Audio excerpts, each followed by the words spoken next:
2022년 8월 24일 수요일 성 바르톨로메오 사도 축일. 바르톨로메오 사도는 예수님의 12제자 가운데 하나로 갈릴레아 카나 출신이다. 필립보 사도가 인도하여 예수님의 제자가 된 나타나엘과 동일 인물로 여겨진다. 예수님께서는 그를 참된 이스라엘 사람이라고 칭찬하셨다. 보라, 저 사람이야말로 참으로 이스라엘 사람이다. 저 사람은 거짓이 없다. 교회의 전승에 따르면 바르톨로메오 사도는 예수님께서 승천하신 뒤 인도와 터키로 가서 복음을 전하다가 아르메니아에서 순교하였다.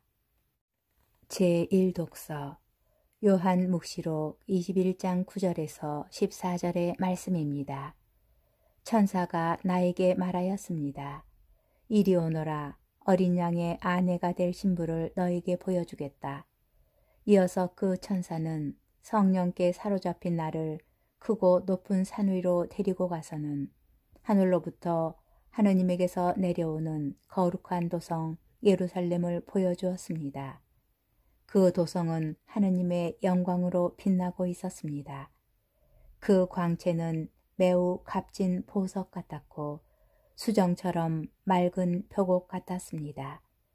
그 도성에는 크고 높은 성벽과 12성문이 있었습니다. 그 12성문에는 12천사가 지키고 있는데 이스라엘 자손들의 12지파 이름이 하나씩 적혀 있었습니다. 동쪽에 성문이 셋, 북쪽에 성문이 셋, 남쪽에 성문이 셋, 서쪽에 성문이 셋 있었습니다. 그 도성의 성벽에는 12초석이 있는데 그 위에는 어린 양의 12사도 이름이 하나씩 적혀 있었습니다. 주님의 말씀입니다. 복음, 요한복음 1장 45절에서 51절의 말씀입니다. 그때 필립보가 나타나엘을 만나 말하였다. 우리는 모세가 율법에 기록하고 예언자들도 기록한 분을 만났소. 나자렛 출신으로 요셉의 아들 예수라는 분이시요. 나타나엘은 필립보에게 나자렛에서 무슨 좋은 것이 나올 수 있겠소 하였다. 그러자 필립보가 나타나엘에게 와서 보시오 하고 말하였다. 예수님께서는 나타나엘이 당신 쪽으로 오는 것을 보시고 그에 대하여 말씀하셨다. 보라, 저 사람이야말로 참으로 이스라엘 사람이다. 저 사람은 거짓이 없다. 나타나엘이 예수님께 저를 어떻게 하십니까? 하고 물으시니 예수님께서 그에게 필립보가 너를 부르기 전에 내가 무화과 나무 아래에 있는 것을 내가 보았다. 하고 대답하셨다. 그러자 나타나엘이 예수님께 말하였다. 스승님, 스승님은 하느님의 아드님이십니다. 이스라엘의 임금님이십니다. 예수님께서 나타나엘에게 이르셨다. 내가 무화과 나무 아래에 있는 것을 보았다고 해서 나를 믿느냐? 앞으로 그보다 더 큰 일을 보게 될 것이다. 이어서 그에게 또 말씀하셨다. 내가 진실로 진실로 너에게 말한다. 너희는 하늘이 열리고 하느님의 천사들이 사람의 아들 위에서 오르내리는 것을 보게 될 것이다. 주님의 말씀입니다.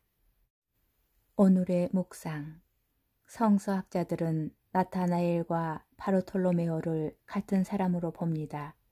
나타나엘은 그의 고요한 이름으로 하느님의 선물이라는 뜻이고 바르톨로메오는 부침의 이름을 기억하는 방식에 따라 붙여진 이름으로 톨마이의 아들이라는 뜻입니다. 나타나엘은 동료 필립보를 통하여 예수님을 만납니다. 많은 이가 이런 방식으로 예수님을 만나고 그분의 제자가 됩니다. 처음에 필립보가 나타나엘에게 성경에서 예언한 오시기로 되어 있는 메시아이시라고 예수님을 소개하자 나타나엘은 의심합니다. 나타나엘은 성경을 아는 사람이었고 메시아는 자신의 고향인 카나나 나자렛과 같은 갈릴레아의 작은 고을이 아니라 유다 지방의 베들레헴에서 나온다고 믿고 있었기 때문입니다. 메시아가 갈릴레아에서 나올 리가 없지 않은가? 성경의 메시아는 다윗의 후손 가운데에서 그리고 다윗이 살았던 베들레헴에서 나온다고 하지 않았는가? 나타나엘이 그 아래에 앉아 있었다는 무화과 나무는 이스라엘을 상징합니다. 이스라엘 사람들은 자기 집 앞마당에 무화과 나무를 심고 그 아래에서 성경을 읽는 것을 아름다운 이상으로 간직하고 살았던 사람들입니다. 올바르고 참된 이스라엘 사람은 하느님께서 말씀하신다는 것을 알아차릴 때 자신의 생각을 적고 그분의 계획을 받아들일 줄 아는 사람입니다. 처음에는 메시아에 대한 나름의 생각과 기대가 있었던 나타나엘도 예수님을 뵙고 마음을 바꿉니다. 하느님의 계획이 사람의 생각이나 기대와 다르다는 것을 알아차리고 받아들입니다. 나타나엘이 예수님을 메시아라고 고백하자 예수님께서는 이것은 시작일 뿐 앞으로 더 큰 일을 보게 될 것이라고 말씀하십니다. 곧 하느님과 사람 사이에 새로운 통교를 체험하게 될 것이라고 하십니다. 먼 옛날 야곱의 꿈이 예수님을 만나는 사람에게 현실이 됩니다. 우리의 신앙생활도 이와 다르지 않다고 생각합니다. 우리는 예수님을 동료들 안에서 만나고 체험하며 그분과 살면서 우리의 생각을 바꾸고 그분의 계획을 받아들이고 그분을 통하여 하느님 아버지께 나아갑니다.